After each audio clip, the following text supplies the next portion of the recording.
बात करेंगे झारखंड हाईकोर्ट के लेटेस्ट जजमेंट के बारे में। और ये जजमेंट जिसके ऊपर भी 498A केस लगा हुआ है उसके लिए बहुत ही लाभदायक है और आप इस जजमेंट को अपने केस में भी इस्तेमाल कर सकते हैं। अगर ये आपके केस से मिलता जुलता है तो 100% आपका इससे फायदा होगा। इस केस में भी शुरुआत में वही हुआ जो आम हस्बैंड वाइफ में होता है। हस्बैंड वाइफ में डिस्प्यूट हुआ, लड़ाई हुई, FIR हुई, फिर केस हुआ और फिर चार्जशीट जमा हुई। किसी भी केस को समझने के लिए उसके फैक्ट का जानना बहुत जरूरी है। इस केस में भी ऐसा ही हुआ। इस केस में 1998 में दोनों की शादी हुई। शादी के बाद उनके 2 बच्चे हुए। इसके बाद जो पति पत्नी थे वो नोएडा में शिफ्ट हो गए। नोएडा में शिफ्ट होने के बाद जो है पति का बिजनेस जो है कम हो गया, यानी कि वीक हो गया, कमजोर हो गया। उसके बाद पति ने पत्नी को बोला कि अपने मायके से पैसे लेके आ।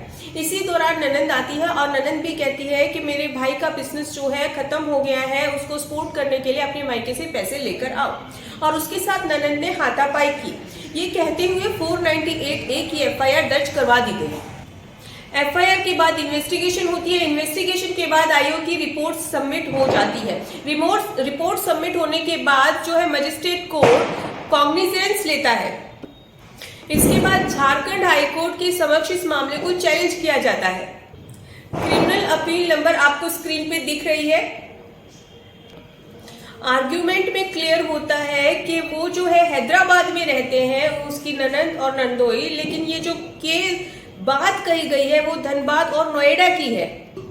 और FIR में जो डेट मेंशन की गई है वो 2 अप्रैल 2013 की है, जबकि उनके पास सारे प्रूफ होते हैं कि उस समय वो जो थे ट्रेन में थे, तो उस समय वो कोई मारपीट कर ही नहीं सकते हैं। सारे मामलों को समझने के बाद, सारे फैक्ट्स को देखने के बाद हाईकोर्ट ने कहा कि आजकल 498 का बहुत ही ज्यादा दुरुपयोग किया जा रहा है और वो दुरुपयोग करते हुए उनके जो पति हैं, उसके जो रिश्तेदार हैं, उसके जो बहनें हैं, बहनों के पति हैं, उन सबके ऊपर भी झूठी FIR करवा दी जा रही है। और ये जो आरोप लगाए गए हैं पत्नी के द्वारा वो सामान्य और सर्वव्यापी आरोप है, यानी कि आमतौर पर ये आरोप लगाए जाते हैं।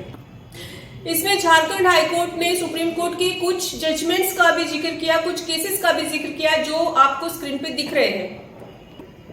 फाइनली उसकी ननंद और ननंद के हस्बैंड के ऊपर जो FIR की गई थी, जो चार्जशीट फाइल की गई थी, उसको क्वैश किया गया और केस को खत्म किया गया।